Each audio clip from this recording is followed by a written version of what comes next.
Alright, so you're watching this video. If you need to know how to draft a fantasy football team, 10 league team, or 10 teams, non-PPR, 6 points for a QB touchdown on ESPN this year, well, we'll just get to it right away. Round 1, you're going to want to go for a wide receiver right away because non-PPR, they're going to get eaten up quick. They are not as valuable as a running back this year by far. Running backs have a lot more value, but you're still going to want to go for Jamar Chase, Justin Jefferson for the first 2 picks. I do have Derrick Henry and Austin Eckler ranked in here because they are the 2 most valuable running backs here, so you're gonna want them too. So if you don't have one of the first 2 picks, you still probably will want to go for them. But the next round, definitely want to draft wide receiver. Tyreek Hill and Cooper Kupp are both on here. Cooper Kupp didn't have the greatest season like he was supposed to last year, but he can definitely bounce back. Travis Kelce is on there because Patrick Mahomes is his quarterback, and he's going to do really good this year. Regular PPR leagues, he is ranked number 5. Non-PPR, I think he's ranked somewhere in the 10s, but again, wide receivers are going to go quick. And he's a tight end, so that has more value. McCaffrey and Chubb are on there because they have a lot of value, but if Hill, Kupp, Kelce, or even Adams, if they're on there, that's going to be up to you. I only have 9 players here in the first round because Bijan Robinson, he is ranked as a top 10 pick. However, there's a lot of questions about him because he is a rookie. So if I have the 9 or 10 pick, I'm probably picking Devontae. Unless there's a lot of running, or unless these guys are still available and everyone's going for running backs, then I would probably pick a running back like Saquon, or probably not Saquon this early. One of these guys. If one of these guys is available, definitely take it. But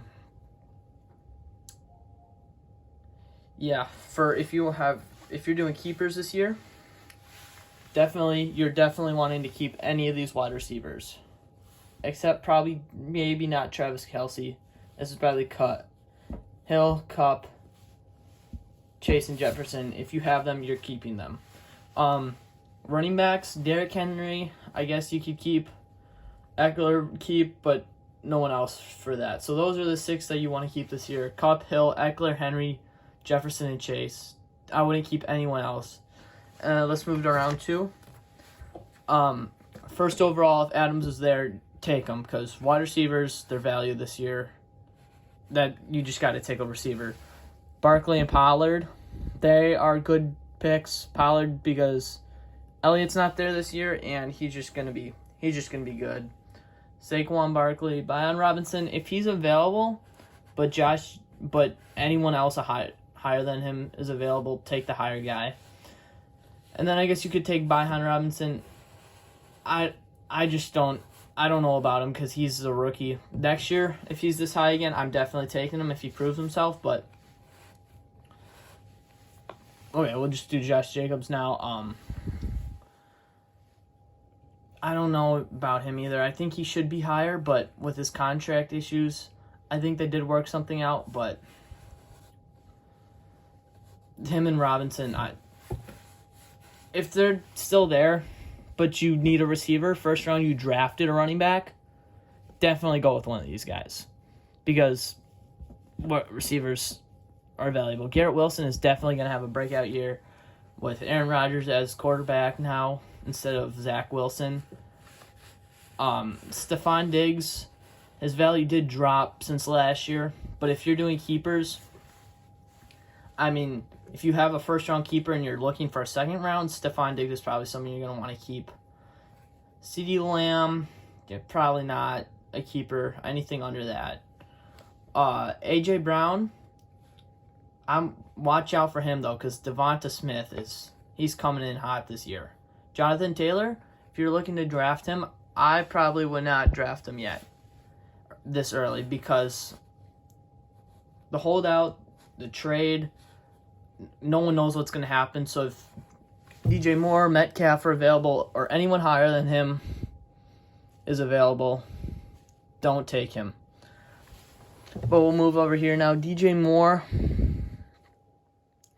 feel like he's going to be a little bit of a bust this year. I don't know I have him this high. DK Metcalf, St. Brown's. St. Brown's going to have an amazing year. Then we get down to Travis Etienne. Then Deebo Samuel, T. Higgins. The only thing with T. Higgins is Jamar Chase is also a Bengal. And, I mean, they just keep throwing the football. They're going to be good. But then we have Joe Mixon down here. They can't use all three of them. Not all of them can be scoring 15 points a game. So, just watch out. If they are, Joe Burrow's scoring a lot of points.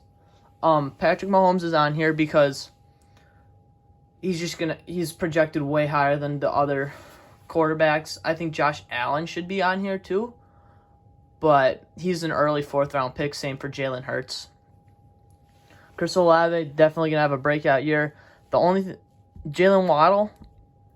The thing with him is though Tyreek Hill is on here, and Tyreek Hill wants 2,000 yards this season, something no wide receiver has done before. So if he's getting 2,000 yards, Jalen Waddle is not going to be having as big of a season. Then we're going to move down to our sleepers list. Or not sleepers, just players you just don't want to draft this year. Najee Harris, bust of a season last year. Anyone that picked him in the first round did not do good. Breece Hall and Dalvin Cook. The reason I have both of them on there is because they're both rated pretty high, but there's no way that they can share the ball and both be scoring big numbers. Swift is on there. New team, not projected as much this season. Jonathan Taylor because of a holdout. But once his holdout is over, I think he can get back to that number 1 rated season he was supposed to have last year. David Montgomery because the Bears did just draft Jahmyr Gibbs. And Alvin Kamara because of the suspension. So I would not draft any of those guys except for Jonathan Taylor. I mean, if it gets to a later round and those guys are still available, like after round 7, I would definitely go for them. So, that's it for now. Subscribe.